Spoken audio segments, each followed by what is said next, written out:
Halloween Haunt was born and would go on to forge a proud legacy, becoming an annual tradition for multiple generations of Knott's fans. Every theme park Halloween event, every street monster or slider can trace their roots back to where it all began. 50 years ago, Knott's Scary Farm in Buena Park, California. Please, welcome to the stage, Knott's Scary Farm historian and themed entertainment writer and director, Ted Doherty.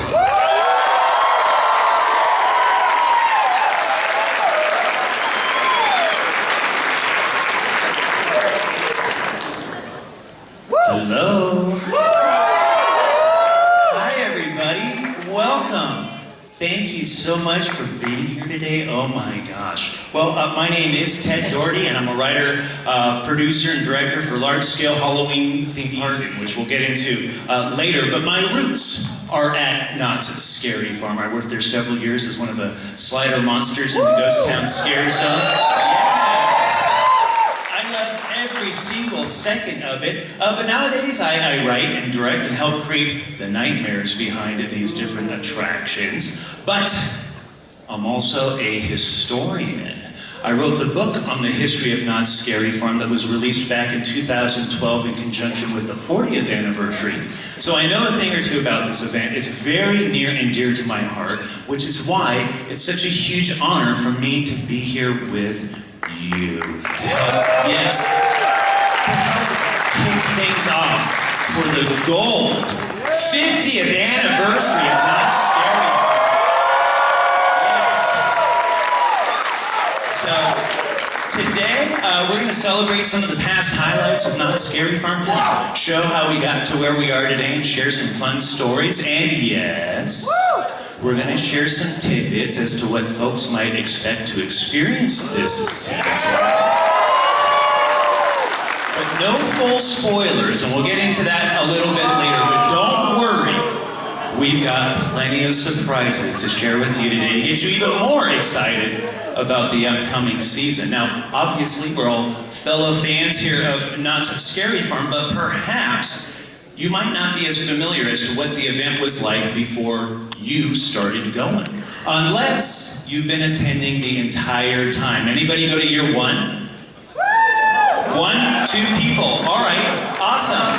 Well, for the rest of us, you might be a little curious as to what the event was like before you started going. So to kick things off today, we're going to give a mini, very brief crash course on the history of Knott's Scary Farm. Like I said, I wrote a whole book about this thing, so I'm not going to sit up here and ramble on forever about it. So this is going to be rapid fire to help make sure we're all up to speed and on the same page, help you understand and appreciate even more the wonderful surprises Knott's Scary Farm has in store. So, brace yourselves, this is going to go by fast. So I'm going to get situated here. So Knott's Scary Farm did debut back in 1973. So if you didn't know, Knott's Scary Farm is indeed the longest running Halloween themed event at any theme park in the entire world. All others trace their roots back to Knott. Now, throughout the years, a lot of people have asked me, how did the event get this popular? How did it begin? And I mean, there's just so many factors that go into all of that stuff, but I usually narrow down as to how Knott's Scary Farm got started. I narrow it down to one person. That person was an actor named Larry Vincent, who portrayed a character named Seymour, Master of the Macabre. Yes, also known as Sinister Seymour, and he was the first host of Knott's Halloween Haunt. That was the original name of the event. We now know it, of course, as Knott's Scary Farm. But from the very beginning, the park dove right into the concept of a large-scale Halloween party. All the employees participated. The log ride was turned into Satan's Sawmill, and the Calico Mine Ride was turned into the Haunted Mine. And those are like the main scare attractions in the early days of Knott's Scary Farm, packed with live actors terrorizing everybody. But then, of course, there was also the now defunct attraction named the Haunted Shack. Yes, we love the Haunted Shack. For those of you who don't know, that was an all-year-round walk-through attraction at Knott's Scary Farm. Kind of like a mystery house, but they had live actors in the early days inside the Haunted Shack for the haunt. And then, of course, the first scare zone monsters on the planet were the Ghost Town Street Monsters. Yes. They were the Wild West stunt show personnel dressed as monsters to roam the streets and engage the guests. And, well, you know, in addition to that, they had these sideshows that lined the streets of Ghost Town, Fiesta Village, and the Roaring Twenties, which is where the boardwalk is nowadays. And these were like carnival sideshows and illusions, and they repurposed things like the stunt show and the Medicine Man show, all kinds of live entertainment like bands and dancing and magicians. I mean, the event was covered with live entertainment. Every single store and employee participated and dressed up, from food services to merchandise to ticketing, ride operators, ushers, on and on and on. And within the buildings of Ghost Town, well, they were turned into the startling peekins with eerie lighting and sound effects and masks on the mannequins. And outside those buildings, well, the park decor was just off the hook. Ghost Town was shrouded with scare cloth, more eerie lighting and fog. And then, I mean, Knott's went all in. And by 1977, they introduced the first maze built solely for Knott's Scary Farm, named the 10 Chilling Chambers. The Chilling Chambers for short. And by the way, that was designed by a person named Rick Campbell, who was the same person who designed the entire Roaring Twenties area of Knott's Berry Farm. So this was a big production. And that maze set a new standard for the event, because every single Knott's Scary Farm maze that came after can trace its roots back to the Chilling Chambers. And after Seymour hosted the first two haunts, other hosts got involved, people like Wolfman Jack, Weird Al Yankovic, and the longest running host in Knott's Scary Farm's history, Elvira, was dressed in the Yes, we love Elvira. Well, by the 1980s, the event grew with more and more monsters, things like sliders in the Ghost Town Scare Zone, and the monster looks were becoming more advanced and identifiable as Knott's Scary Farm monsters. And by the late 1980s, the event grew with more and more mazes to accommodate the massive swarms of crowds going to Knott's Scary Farm. These mazes had more identity with their names and early forms of storytelling, which paved the way to the powerhouse mazes of the 1990s. Classics like Lair of the Vampire, Dominion of the Dead, Nightmares, The Underground. Yes, classic mazes that really kind of established the high quality in maze design that we see today at the event. And in time, other scare zones were added aside from Ghost Town, like the Gauntlet, the Swan, Carnival, Silver Bullet Mine Town, others like Necropolis. Now, all of a sudden, the entire event was covering the park to make way for groundbreaking mazes like the Carnival of Carnivorous Clowns and 3D, to classics like the Asylum, 13X Murder Manor, Doll Factory, Trick or Treat, on and on and on. So many of these amazing mazes that really kind of raised the production value of these different attractions. And soon, interactivity was added with attractions like Trapped and the Skeleton Heroes. Yes. And that led to other attractions like Infected and Bloodline, where the guests become active participants within these different attractions. And throughout the years, well, the show productions grew from things like The Hanging, all the way to Puppet Up, from Zamora, yes, to The Misfit of Magic, Ed Alonzo. And then, of course, theatricality was added to attractions like Paranormal Incorporated, The Hollow, Forsaken Lake, Origins, The Grimoire. And that, my dear friends, in a nutshell, brings us up to date.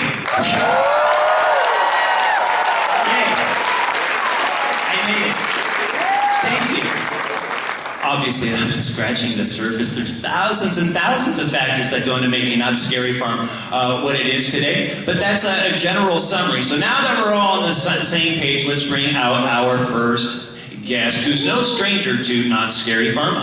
Well, geez, he wrote and directed at least 20 seasons of the longest running show in Knott's Scary Farm's history, The Hanging. He's the brainchild behind the groundbreaking, revolutionary, and award-winning Ghost Town Alive. He's the former vice president of entertainment at Knott's Berry Farm and is currently the corporate director of creative development and experience design for Cedar Fair, the parent company of Knott's Berry Farm. Please welcome the amazing Ken Parks.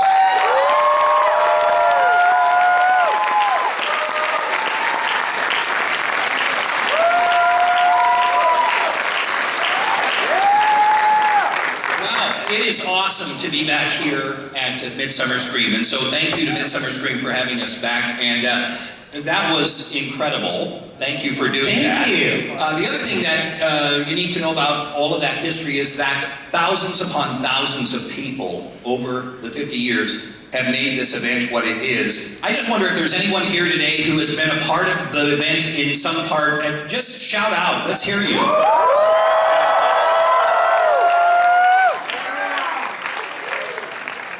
All started as fans, right? We all were fans, and we luckily got an opportunity to play in the sandbox. So. Absolutely. And speaking kind of that, I think all of us have our own story on how we were first introduced to Knott's Scary Farm and how we first discovered it. I thought it would be kind of interesting to hear from like the former vice president of entertainment of Knott's Scary Farm and what your first experience at Knott's Scary Farm was like. I think we've talked about it in the past. Your first year, 1986? Yeah, I was working in a magic shop in Fresno, California, and heard a radio ad for the greatest and largest Halloween party ever to be held at Knott's Berry Farm. And I was like, I gotta go check that out. So I made the 5-hour drive down to Buena Park. I just couldn't believe it. Anywhere I looked, there was something going on. This was at the time when the employees, you know, everybody dressed up. I experienced the witch hanging, which was, you know, this kind of organic, even though it was listed in the program as midnight, it was still kind of, it was organic and it happened around you. And I had one of the biggest scares that I've ever had at Scary Farm happened that night. I didn't want to leave. And I knew I'd have to make the 5-hour drive back, but you know, here it is, 2 o'clock in the morning, and I wind up over by Wilderness Dance Hall, and there's just so much fog, and I'm by myself, and I just hear this sound of metal just scraping, and I think to myself, oh, wow, you know, and you don't know what, I mean, I didn't know what to expect. I was just so overwhelmed by the whole thing. I'd never experienced anything like this before. And I thought, how did they do this? They've created this scare just for me, right? And it just metal, just scraping, and it's coming towards me, and I'm just terrified. And then the fog sort of lifts, and I can see Freddy Krueger in the fog, right? And I'm like, I'm in an alley, and Freddy Krueger is coming near me, and there's this weird scraping. Anyway, since everybody dressed up, it was a street sweeper who was dressed as Freddy Krueger. And it was his dustpan hitting the, and he was, I was sold, I was in. That was it. Lifelong fan. I love it. Thank you for sharing that. You know, at the top of all of this, it's kind of mentioning all the early live entertainment throughout the years at Knott's Scary Farm. In your opinion, can you talk a little bit about like the importance of live entertainment at an event like Knott's Scary Farm? Well, you know, my first year going to it, and then of course I came back until I was lucky enough to actually be cast in a show at the Birdcage Theater. But I think what it does is that, you know, you get terrified, and in '86, all of the whole park was really, you know, the mazes and everything they were in the park, right? So you'd mentioned the Haunted Shack, that was a maze, and even the old gasoline alley cars, you know, were a maze. And so it was all in the park, and then, so it was really, you know, felt like it was just anywhere you looked, it was happening around you. And the shows, you know, were really fun and kind of broke up sort of the tension. You know, there were a lot of really terrific shows over the years. And the thing about the shows and really the mazes, really Knott's Scary Farm, and just if you look at it in general, has never been afraid to try something, right? And if it hits, it's great. And what happens is the fans and all of us as fans, we sort of together have organically made the event, right? No one sort of told us, hey, this is what you should like. We kind of found it, and then it became, you know, that's how the Green Witch sort of came to be, and with the problem, right? It wasn't that somebody told you should like it. We found it together, right? And all of those things, the bride and you know, Otis, all of those kids, right? And yeah, that's Otis now. And anyway, you know, so I think we've had just so many terrific shows over the years, and not shows that were okay to kind of try something new. You know, Jeff Tucker did a show one year called Tommy Tomb, The show was called A Complete Waste of Your Time. And it was a show where, we only did it 1 year, but it was a show where he was a guy who couldn't sing. And so it was a musical. And the whole point was that the audience should hate it. And guess what? They did. They did. And that's why we've never done it again. But we were, let's try it, right? Absolutely, I love that. Now, speaking of these various different shows and trying different things, we mentioned your involvement with the hanging throughout the years. It's a big deal. You know, the hanging debuted in 1976 as the Dead Man's Hanging and returned in 1977. They were hanging a cowboy who was guilty of a bunch of crimes in Calico. Then the show went away a couple of years and it came back in 1980 as the witch hanging. Went that way for a handful of years through the late 80s, and then turned into the pop culture kind of comedy stunt show format that went all the way through 2019. Can you talk a little bit about sort of your involvement with the hanging throughout the years and what that was like? Yeah, I inherited the pop culture stunt aspect of it. Tom Clufted, who was with the park as a designer, and he really kind of made it what it was. And that's a show that you look at the influence of Knott's Scary Farm in the industry. And when you say, hey, it wouldn't have happened without Knott's Scary Farm, there's absolute truth in that. I'm sure that somebody would have had the idea of, we should do a Halloween overlay of our park. But Knott's did it first, and you just find the influence. So there would be no Bill and Ted without the hanging, right? Or any of those things that then kind of came after. And so I inherited the show in 2000, I think it was 2000. And then, what would happen in 2000, you would see somebody and you would say, I worked on the hanging, and they would say, oh yeah, it wasn't very good. The years before were really good. Those were the years. And then by the time I got to like 2016, people would say, they're not very good, but the guy that used to do it was really good. And it was silly. So it's never been any good, right? Except for the years when you were in high school and it was, and it was awesome. But just another thing where so many people over the years have just worked on it, and it just has become such a part of Scary Farm. And in 2019, we put this tombstone up that said R.I.P. And we didn't really know that was the case. And then the pandemic hit, and so who knows? Who knows? What? Yeah. Bring it back! Who knows? Who knows? But Well, that sounds like a good idea. it does sound like a good idea.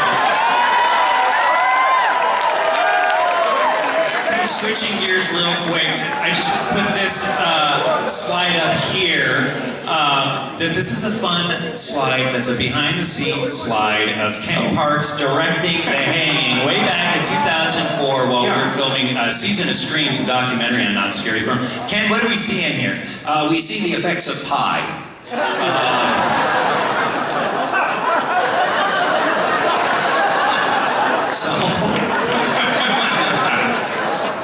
It's casual dress day at the hanging, apparently. Kind of come wear your shorts and your fake Birkenstocks and stop by. This is, we're just in the middle. It was always, hot when we were directing the show out in the square, and in the center there are a couple of the two guys that played Freddy. There were several people who played Freddy over the years, and Freddy Krueger was such a part of the show at one point. And so you've got Rich Warren there at the bottom, and then John Breeden, who is now Rich is still in the stunt industry and in the film industry, and John is a Long Beach fireman, and so doing different kind of stunts, but we're glad he's doing that. And then, some goon they invited along. So I love it, it's fun. Hey, real quick. Oh, really quick, go back to do you mind? Also, Casey Hendershot, sorry. So right down in the lower, it's my lower left, I don't know what it is for you, but that big guy, that's Casey Hendershot. He was in the show for many years, and if you saw Westworld, he's the guy that kept bumping into the hero every time you get off the train. That's that guy. That I've impressed only me.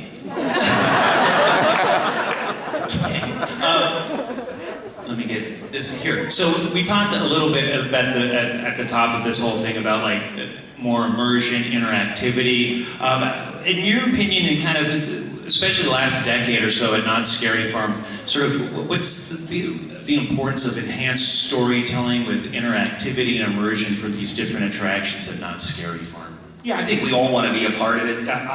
For me, I've always been chasing the same experience that I had in 1986, of just that the park is the experience and the park is, as a whole, the attraction, and that you just, you know, you really want to be in these stories and you want to feel that you've been transported somewhere.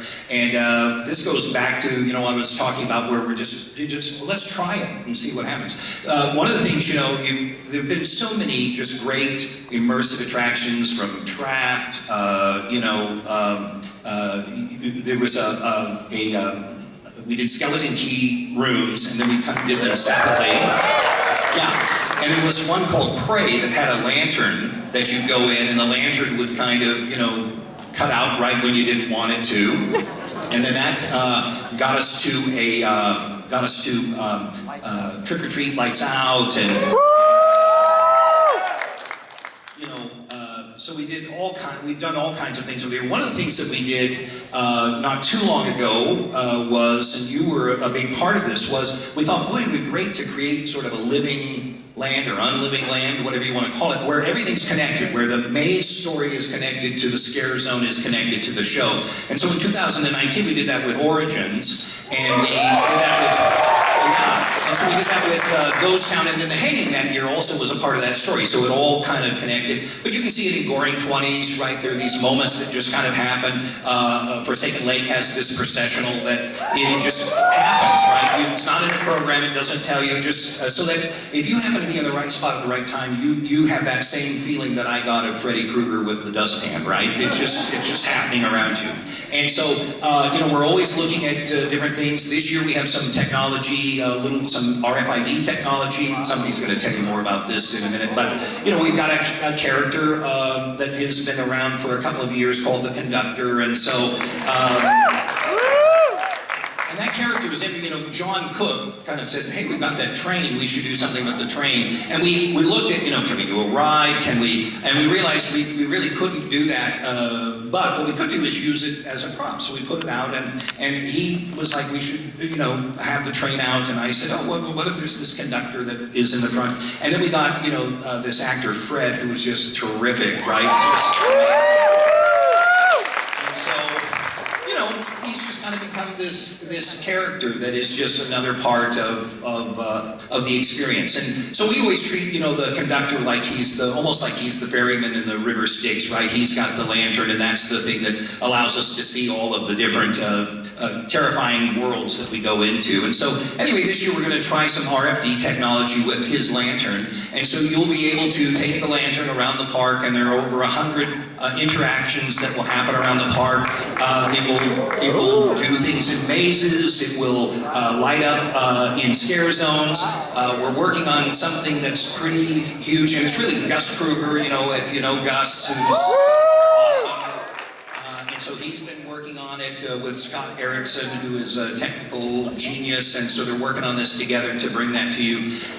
The one thing I had asked, and it's not going to happen, so I'm going to tell you about a thing that I really wanted to happen for all of us, is I wanted you to get the lantern, and then 6 months later, after you took it home, you would just start screaming in your house. That so bad for all of us. We're gonna try. But just imagine, we give you this thing, we don't tell you about it, and then it just starts screaming. And the question was, could you make it scream at the halfway point to Halloween, right? That's just all this really cool stuff, and I think Carl's gonna tell you about it. Yes, very exciting. Thank you.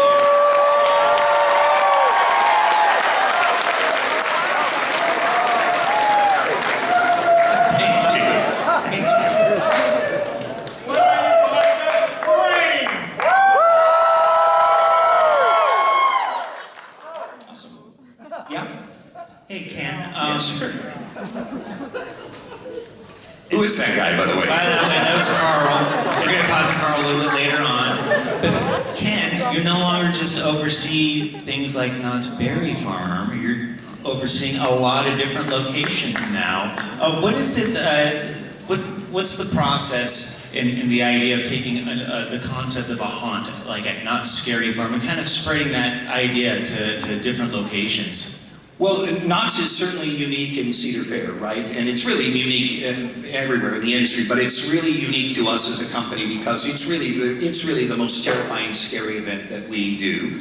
But we have we have 13 parks and some lots of water parks, and so 17 places for you to go and hang out and have fun. And they all have their own events. They've kind of taken on the Halloween haunt, and so Knott's, we really wanted Knott's to be separate from that, and that's why we started going with the name Knott's Scary Farm. But it's a wide variety. Some of the events are daytime events for families that then at 6 o'clock turn into nighttime scary events with mazes. But all of it would not exist without Knott's Scary Farm. And so in my role, the nice thing is I get to work with all of the different parks. I'm really more connected to the development and creation of lands and attractions and rides, but events on occasion as well. So. I love it. We do have another little kind of announcement that we would like to make. And do you want to make it? I do. I didn't want you to have to do it because then it would seem like, okay. So one of the things is for the 40th, we had the a haunt museum, and you had a book that was out, and you would sign the book, and so I'm here to say that that's going to happen again. And so there'll be more coming up in the panel. But there is now a 50th year edition of the history of Knott's Scary Farm, written by yours truly, with a foreword by Neil Patrick Harris. And so the book takes us from the 40th and on, and I know you've interviewed a lot of great folks, and so I didn't want you to have to plug your own book. But I am so excited, I can't wait to get a copy of it. And we've used your book, I think it should be required reading if you join our company. And so thank you anyway for all the hard work on that. I can't wait. Thank you.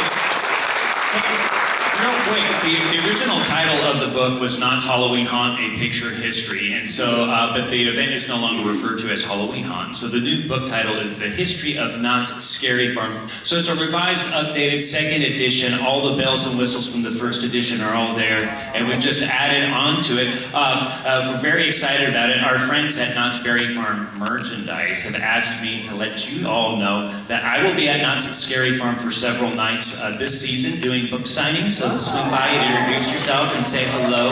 And they also wanted me to let you know that it's a limited edition and will only be for sale exclusively at Knott's Berry Farm and the online marketplace at knotts.com. So wanted to get all that out of the way. So thank you. Let's bring out our next guest. And I've always kind of described this person as almost kind of like the rock star of the haunt industry.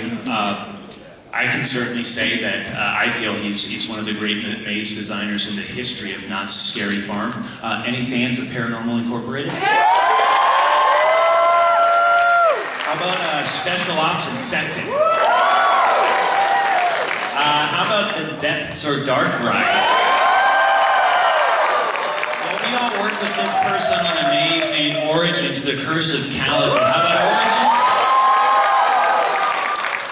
Well, let's bring out our next guest, industry creative director and designer, Mr. John.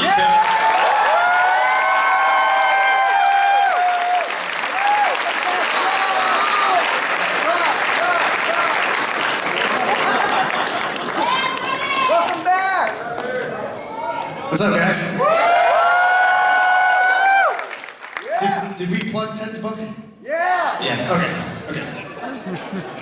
John, we're here. Hey, real quick, you want to just at least briefly let people know like how we're here and why we're involved and all that good stuff with Knott's Scary Farm for the 50th anniversary?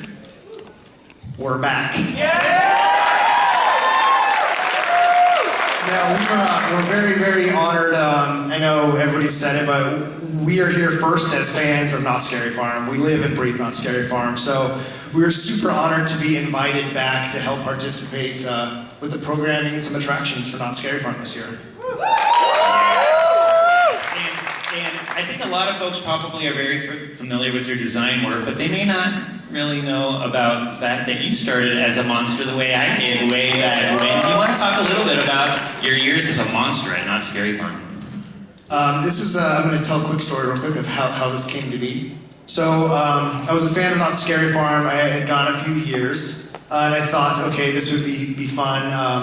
In my past life, I spent some time as a touring musician. So I had a little bit of a break. I'm like, okay, let's go work Knott Scary Farm. That'll be fun. I walked into the employment office, did a little audition, and I was turned away. But I did not quit. I went in and I got a job as a carpenter. First thing I put on my nice new uniform, walked right back into the employment office and said, I was sent here to get a bass position, please. And,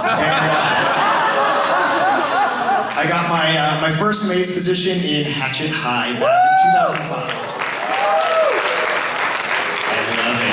I love it. And then you were a street monster as well. Went into Carnival as a chainsaw clown. Got the bug for sliding.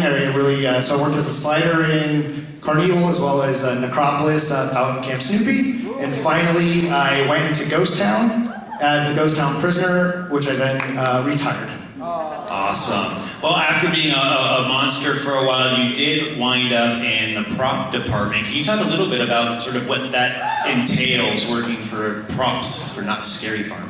Yeah, so because I decided to go get the job as a carpenter, I then had to stick it out as a carpenter for that year. But I truly, that's where I really fell in love with haunting. I really enjoyed the production, the magic of everybody coming together, working really hard, and popping this event up, which seems to be very, very fast and very, very long summer at the same time. But so I did a couple years as a carpenter. I got into the props department. That's where I kind of got to learn a lot more about the craft of kind of design and how you use different layers to create these immersive sets, and really, really enjoyed that. So I worked a couple years in props. I love it. And then now thinking about the different mazes that you've created for Knott Scary Farm, can you talk a little bit about what you would consider your approach is when it comes to enhancing immersion for the different mazes? So I think, speaking of this 50th celebration, that's 50 years of people working hard, coming up with creative ideas, innovating. So we had a really great foundation to then take and run, and that's kind of been my approach, I guess. Always keep the history in mind, the things that are tried and true that we all love as Knott Scary Farm fans, the rich storytelling, the original stories, and then building on top of that and creating these really, really awesome immersive worlds. I think that's where it always starts with us when we're sitting down to work on stuff, is an interesting narrative and a compelling space that I, as a fan, would like to walk through. And then from there, we kind of pump it up with different technologies and always trying to push those boundaries.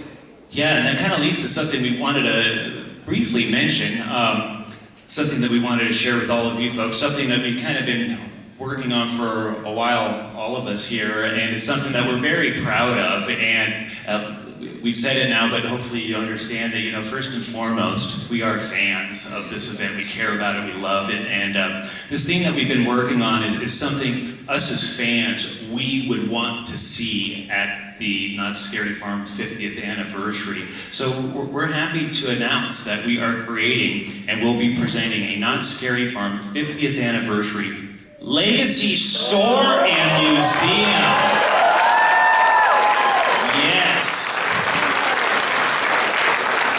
This is not just going to be taking a souvenir off of a shelf. This is a fully immersive retail experience. Just so you can kind of get an idea of the scope of this, this is going to be located in the Emporium over at the California Marketplace, just outside the main entrance of Knott's Berry Farm.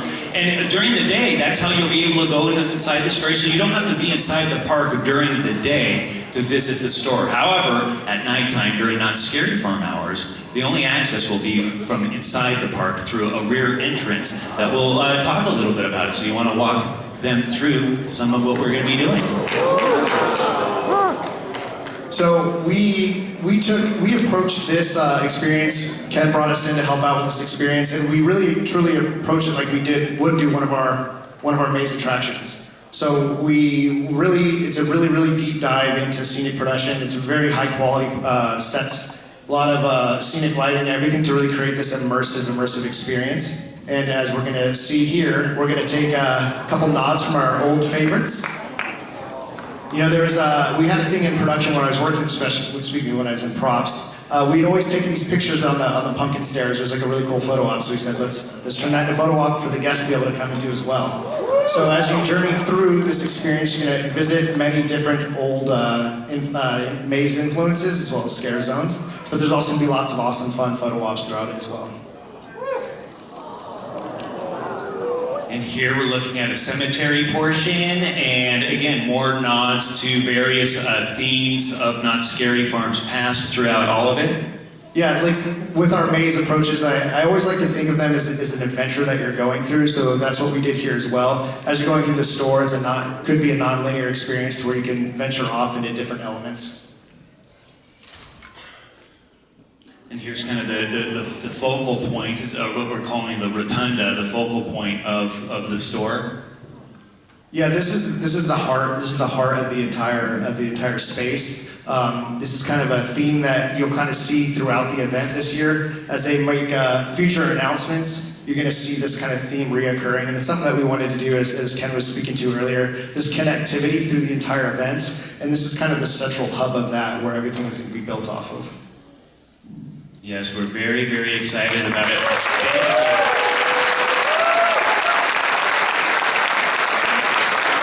There's a lot more to it, including lantern pieces, possibly. And but we didn't want to spoil everything. And by the way, that's where the book signings are going to be taking place. So you can come swing by and get it all at once. So, anyways, we have to move on because we're running out of time and we still have a lot to cover. So let's bring out our next guest, who's got a long history with Knott's Berry Farm, Knott's Scary Farm. If you're a fan of Knott's Scary Farm, you're a fan of this person's work, especially if you love the beautiful scare cloth that drapes the buildings of Ghost Town and all of the wonderful decorations throughout the rest of not just the event, but of Knott's Berry Farm in general. So this person's been around the event for a long time. Let's please welcome Park Decor Manager of Knott's Berry Farm, Mr. Jeff Shattuck.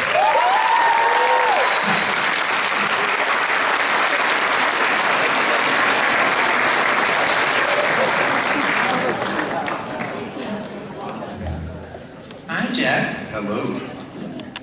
Jeff, you and I have talked about it in the past when you first started going to Knott's Scary Farm. We're sharing fun memories and stuff about our beginnings. I think you probably started going to Knott's Scary Farm at an earlier age than the rest of us. Can you talk a little bit about sort of your earlier memories going to Scary Farm with your family and stuff? Yeah, my mom was a huge horror fan. And she took me at a very young age. And I remember that there wasn't a lot, but it was still a lot of fun.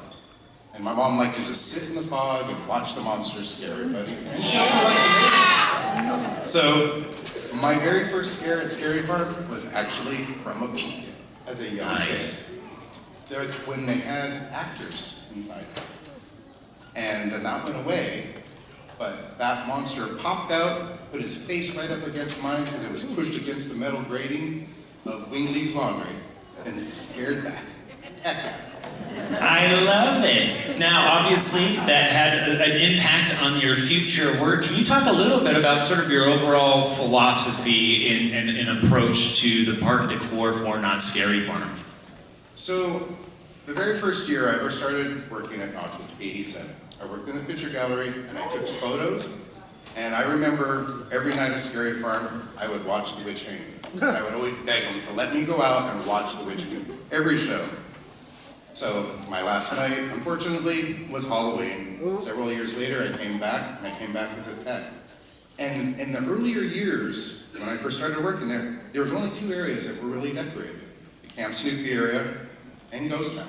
That was it. There were monsters, but there wasn't a lot of decor. The restaurants were done because the employees got to decorate. So, moving forward, in 96, 97, I took over Park Decor. And I was like, tasked, make it more, make it more, make it more. So, over the years, I've kind of developed my own narrative because as far as the Park Decor goes, there wasn't one. It was just kind of do something fun, kind of match the scare zone. So That's when I started getting into it. I'm going to match the scares. What are they doing? How do I dive into it deeper and deeper?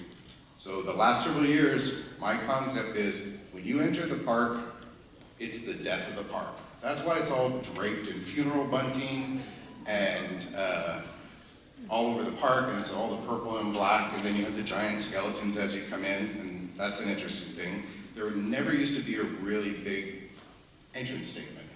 On and off they did over the years, and I went to my management and said, I want to do this statement. Well, what's it going to look like? I don't know yet. I saw these 3 giant skeletons that I want to buy. Okay, well, what's it going to look like? I have no idea. Let me work it out. We bought the skeletons, and that is the display that we currently have at the main gate. But for the 50th, this is what you're going to see. How about that? Incredible. I love it. I'm glad. Yes. I'm hoping we pull it off. And not only, we talked a little bit about these lanterns. I think some of the park decor is going to incorporate some of the lantern use as well. Yeah, so I've heard about these lanterns, and I'm like, what are these lanterns? I keep hearing about these lanterns. So I'm like, I've got some new technical people on my team that are amazing. And they said, let's do this thing with a spider. And I'm like, all right, what do you want to do? So next thing I know, we built this entire, we're calling it a swamp spider. It's interactive, and it also is interactive with the lanterns. And Park Decor has now developed about 5 other items and areas that will be interactive with the lantern. Great. Good job. Should be fun. Go ahead. One more little tidbit. Go for it. Look around Ghost Town while you're out there this year. Ooh. You might see something you haven't seen in a very long time. Ooh. Keep your eyes peeled, people. Wow, exciting. Okay, listen, we have to keep moving forward. And so listen, our next guest, well, we just got a glimpse of him earlier. He's awesome. We love him. I'm a collector of Not Scary Farm merchandise. I'm guessing some of you are. Who's excited for some merchandise for the Not Scary Farm? Yes. The person behind that is our next guest, Carl Bush from Not Scary Farm.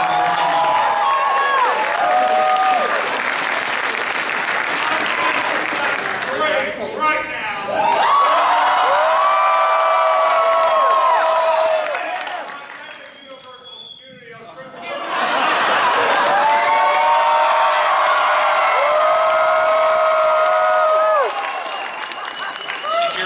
Security. Oh, I'm sorry, Jeff. Jeff and I have a very strange relationship. I can't stand him and he can't stand me. It's a perfect relationship. But we work well together. We do, and that's the thing. That's the beauty of Knott's Berry Farm, and I could talk about this for about 4 minutes, right? You have that. Here's your clicker. Go for it. You've got it. Okay, so I'm Carl Bush. I'm the merchandise manager at Knott's Berry Farm. Right down there is Maria. Her and I do all the product development for Knott's Berry Farm. Give it to Maria!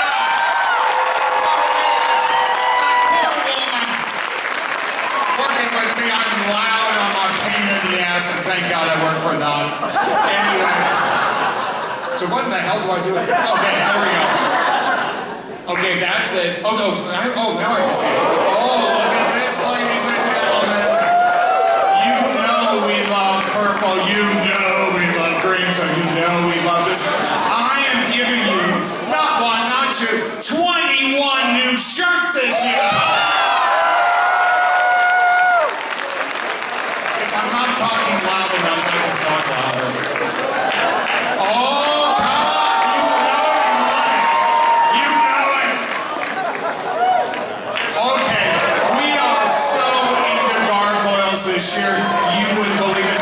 Everything that we do, all joking aside, I have to reference something. We saw what he did with that broken 50, we turned it into a thing. I just can't make stuff up. We use reference here at Knott's Berry Farm. Oh, Carnival! Yes. look at that, I did too. Anyway, and then who's to a Ouija board? We love a Ouija board! Say goodbye. Oh, come on. We love the Green Witch. I don't know what happened during the transmission, but we love the Green Witch! Let me scream some more.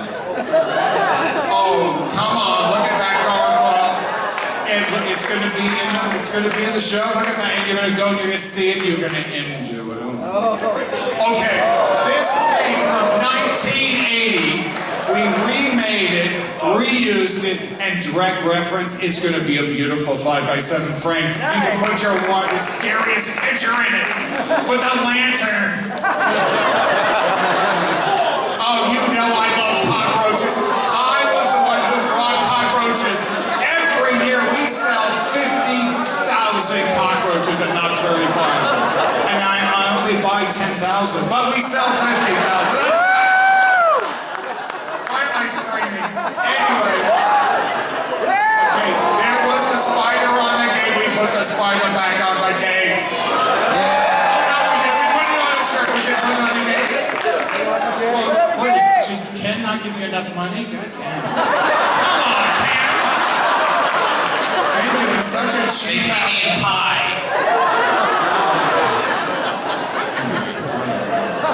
You know, those are our pumpkins. Maria was the queen of our pumpkins. She was like, no, it has to be our pumpkins. Those are our pumpkins on our shirt. You're not going to be seeing that in any of those other crappy parks. No, this is my only job I have left. Anyway. Oh, all over print. Oh, come on. It has a sew-in label. There is this guy. So every shirt like that is slightly different. Makes it a total collectible. And you know I love collectibles. Why? Because what's coming up? We're doing a legacy collection. You're going to the legacy store. Here's your legacy collection. It's glow in the dark. Maria is, we have black light all over her office. We don't know why, but we have black light all over our office.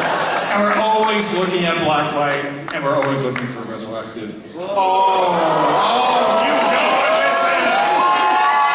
They arrived yesterday. They arrived. See you anyway. Anyway.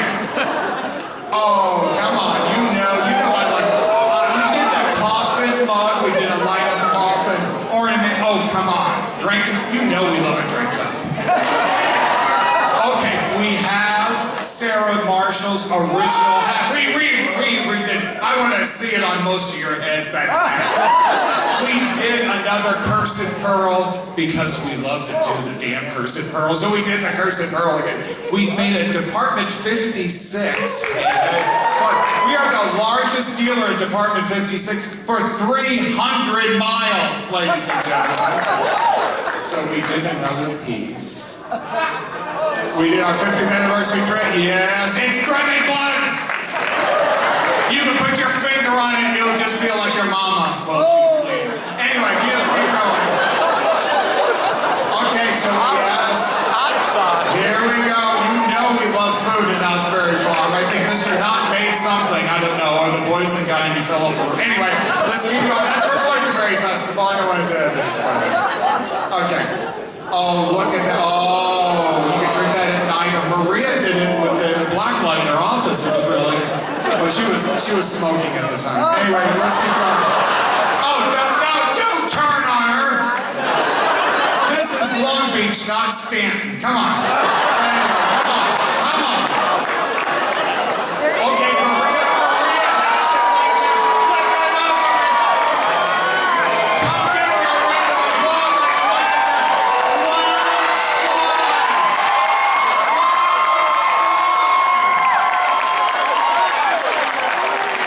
I dare her to leave this room with that bag. Because this is turning into a Stanton crowd. You're not getting out of here, lady. We did a crossbody bag.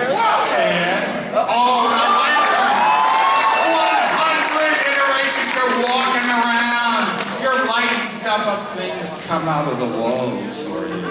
this. There's going to be a map, there's going to be the whole gig for this. This is a beautiful thing. We also made a collectible conductor, of course.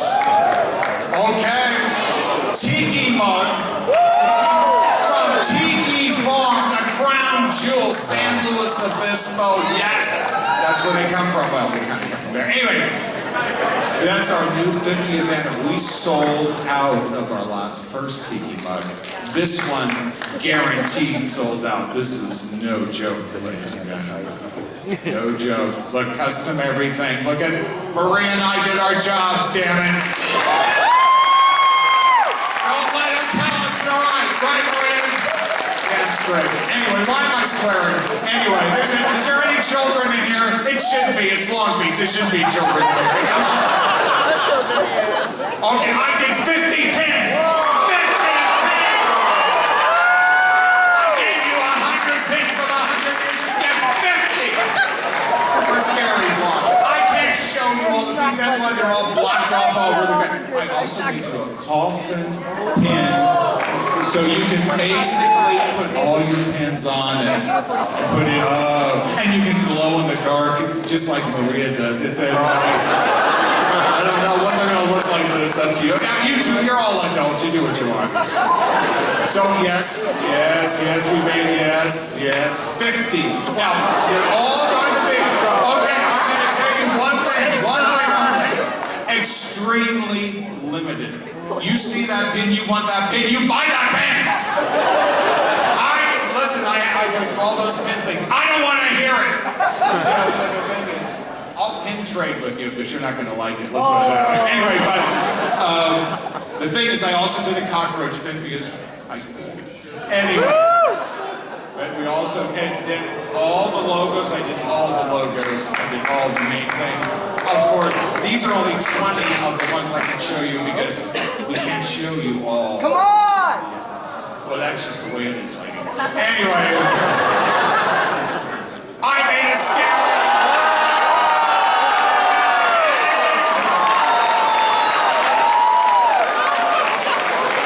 Okay, you know the game that we did. You know, the Knott's game that we did. That game just beat Cleveland Opoly. The game that beat Cleveland was our first game. This one's going to go full stop. And is Elvira on it? Damn straight Elvira's on it.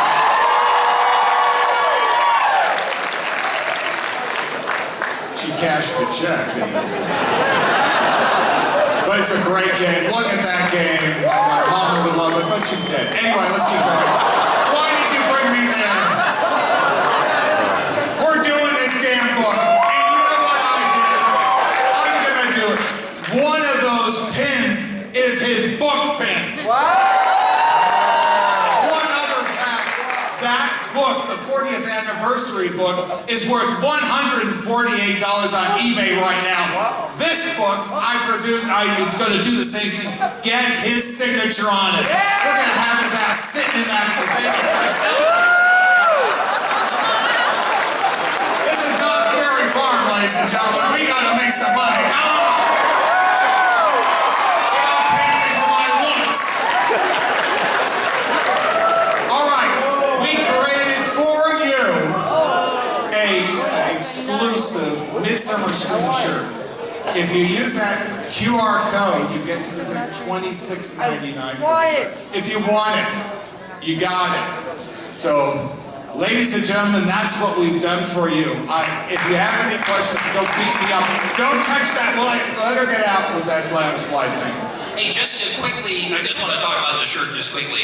So Eddie Soto, who was a designer at Knott's and then went on to do a lot of great things for Imagineering, Walt Disney Imagineering. When he was at the park, he designed this art piece. This has never been used outside of the park, and so it's never been used, right? And so this is an original piece of Eddie Soto artwork on that t-shirt, and so we wanted to create something special for you here at Knott's, for Midsummer Screen. And so there you go. It's they're limited.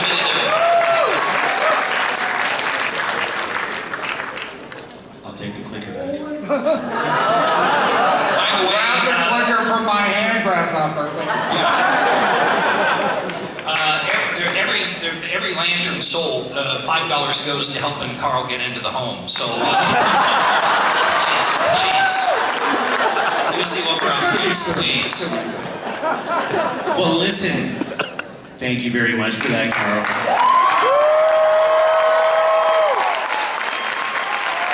Now, Carl and Jeff have to run off and take care of some things, and we got to spin some things around here a little bit. So give it up for Carl and Jeff. Thank you so much.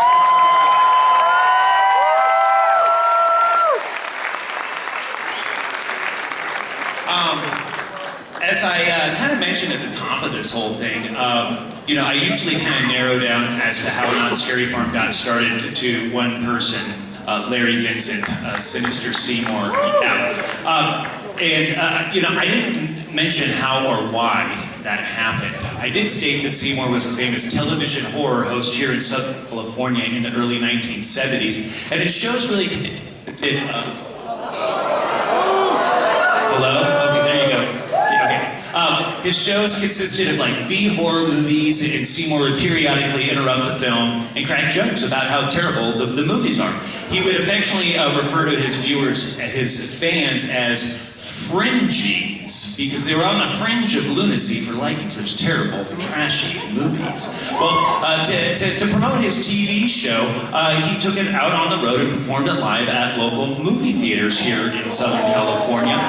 And really the format would be the same as his TV show, but in front of a live audience. So there'd be a horror movie up on the big screen, and Seymour would be there live and in person cracking jokes. He took that concept to some local theme parks here in Southern California, but the venues were not ideal. For example, Magic Mountain with their open-air outdoor theater during a daytime event didn't really kind of lend itself to the eerie environment that matched Sinister Seymour. And so Larry Vincent's manager, a person named Gary Blair, was in the process of looking for a new and improved venue and contacted Knott's Berry Farm and said, I understand you have the John Wayne Theater, which is now the Walter Knott Theater, and it's environmentally controlled.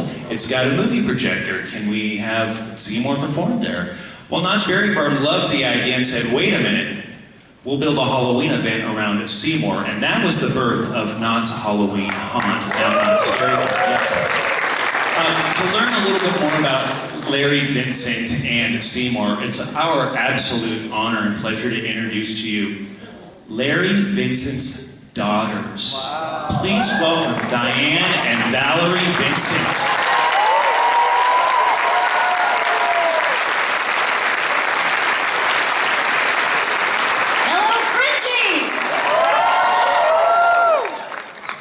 We're so happy that you're here. We're so excited to be here. This is awesome. Hey, for folks who never got a chance to see Seymour's TV shows, can you talk a little bit about what they were and what Seymour was as a character?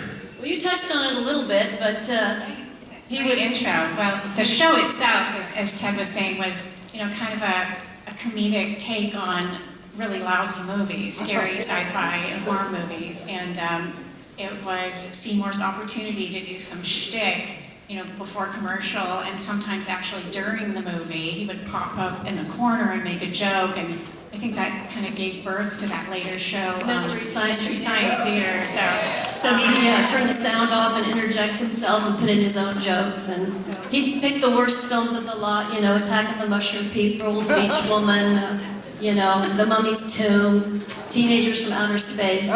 Just pick the worst of the worst, and the worse they were, the better, and he would just with shtick. And Seymour was described as a cross between Dracula and Groucho Marx, because he had the macabre thing going, And by the way, the gauntness, that was all Dad's face, no makeup. He had a very he looked like nobody else. Distinctive face. The sunken cheeks worked perfectly for his character. And he was funny, campy, shticky, a lot of gags, a lot of running gags. And he was a cult phenomenon. And had he lived past the age of 50, God knows what could have happened beyond the 5 years that he ran. Yeah. Now, you have your dad at home watching over homework or whatever, holidays or whatever. But then He never did his homework. Oh, okay. Our homework. Oh, your homework. And then you would see your dad as this character with his fans. What was it like for you to see your dad performing as this character, like at the parades, and see him interact with his various fans? It was kind of surreal in a way, and because it was just our dad at work, basically. And I think seeing him with fans, it really kind of sunk in that he was a celebrity, and that kind of hit home. Like it was just kind of surreal, but on the other hand, it was just like sort of our dad going to work. Yeah, going to work, and we grew up with him as a performer and an actor, and he had a show in Indianapolis, a children's. He hosted Three Stooges cartoons. We had another character called Cat and Star. So we grew up with him as an actor, and the celebrity part of it was just kind of a normal progression of what we knew. It was like your dad, if he was a banker, that was our dad, and we were. But as Val's saying, as this character Seymour grew and grew and grew, it was pretty awesome to observe that and to witness that. I love it. It's like a rock star, you know? It's like a big rock star. Yeah, totally. Yeah. Now, the five of us got to go to Knott's Scary Farm together this past season. We had a good time. And you saw all the different mazes. We took you to the stage that your dad performed on and all that stuff. I mean, just generally kind of speaking, if you think, it could project like your dad kind of looking down on all of this and all the thousands of people that flock to this event every season and celebrate, what do you think he would think about it or say about it? Well, here's what I think Seymour would say. He would say, I can't believe after 50 years you dummies still fall for all this garbage. That's what Seymour would say. Larry would probably be completely awestruck and blown away, and I think he would be very grateful, and he would just say thank you. Yes, he would. And he would quickly follow that up with, all right, now, who's going to pay the goddamn valet parking? Exactly. That's what he would say. Exactly. That's awesome. Well, unfortunately, a lot of the footage of Seymour's TV shows didn't really survive. I mean, there's a handful of, on YouTube clips and stuff, and there's but there's very little. They destroyed that film. They take over it every week, sadly. And fortunately, for the purposes for Knott's Scary Farm, there's the handful of Knott's Berry Farm photos, the promotional photos it took that first year. But I've been involved with this event for a long time. Ken, John, you've been involved for a long time. None of us on this stage have ever seen any video footage of Seymour performing at Knott's Scary Farm. Until now. Until now. Huge shout out to a wonderful Knott's Berry Farm employee named Rob Perez, who uncovered this incredible gem, as well as Jason Soyster at Cedar Fair and the wonderful folks at the Knott's Berry Farm marketing department to help us get this digitized and preserved, so that way we could share it and debut it all to you right now here at Midsummer Scream. So we're going to dive right into it. You'll see, I'll tell you right now, this is by far the rarest Knott's Scary Farm video footage I've ever seen in my life. It's not a long clip, it's short, the quality's not the greatest, but it's what we've got. And you'll see it's not just Seymour. This is year 2. 1974, Seymour at Knott's Scary Farm.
that beautiful little chicky dinner from Knott's Berry Farm.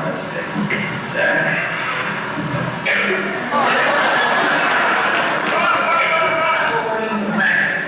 And if there's anybody that can kill in 10 minutes, it's Chuck Jones, ladies and gentlemen. Let's hear it for Chuck Jones. Take it away, Chuck.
So we got to wrap things up. But, you know, now that we've learned a little bit about Seymour, there is something that we did want to mention. It's no secret to anybody in this room that there'll be some sort of tribute attraction at Knott's Scary Farm for the 50th. I mean, for crying out loud, if you were born and old enough to go to Knott's Scary Farm in 1997, you probably went through the 25th Shiver anniversary tribute that they did. And it was kind of a hodgepodge of different themes, but we were kind of looking at trying to do something that had a little more narrative cohesion, because when you have parts of past attractions all jammed together in one location with themes that don't really have to do with each other, well, we needed to find a way to pull that together. So John, Ken, and I, as we were kind of developing this, thought, well, what if we had some sort of host who could help pull that together, who could inform the guests as to what they're seeing when they're going through this thing. That way, for people who never went through the original attraction gallery, I mean, none of us on this stage were interested in recasting, because there's never going to be another Larry Vincent Seymour.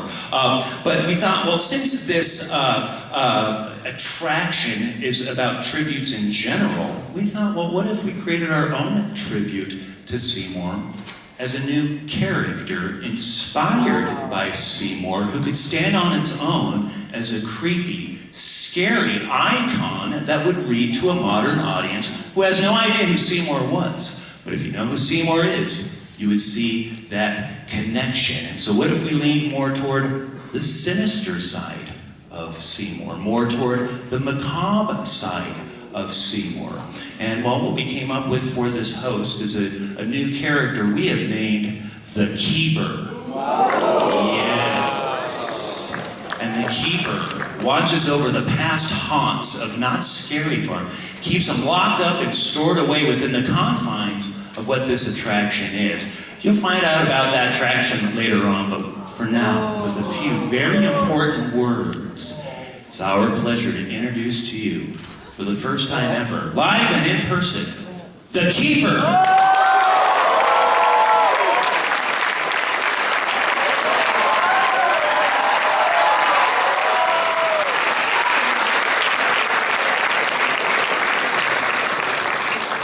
Friendsies,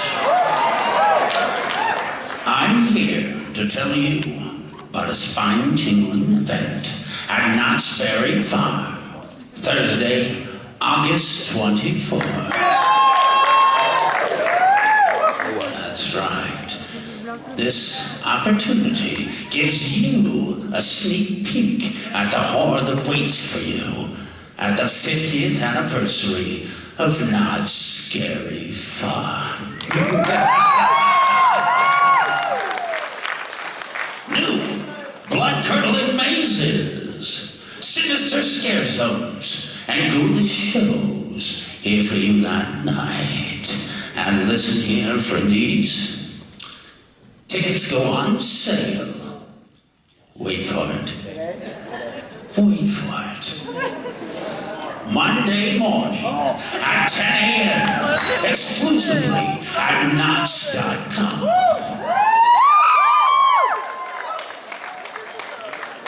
Of course. But listen, I know you Scary Farm fanatics like a little trick or treat, don't you? What do you think if I have a sneak peek for you of the 50th anniversary of Knott's Scary Farm?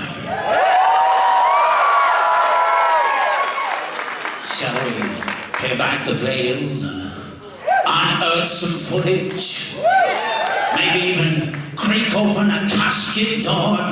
Shall we? Then maestro, if you please.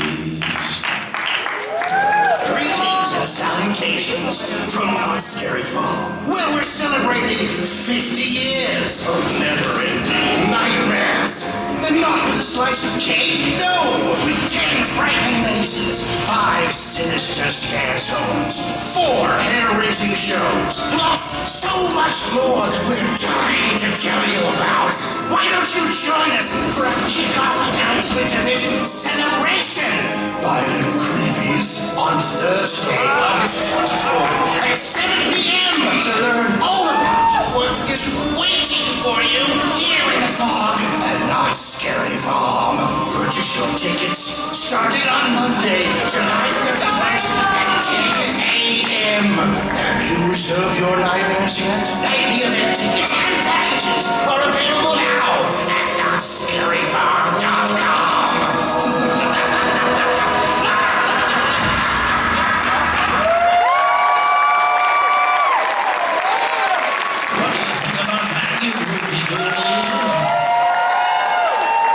For now, head over to the Midsummer Street Knott's Scary Farm booth for an unfriendly meet and greet with me and some of my rotten fiends. We're dying to meet you, Fringies.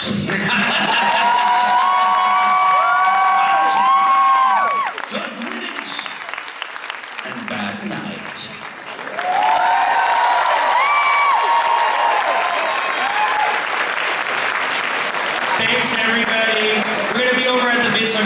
Scary Farm booth. Halloween. Have a good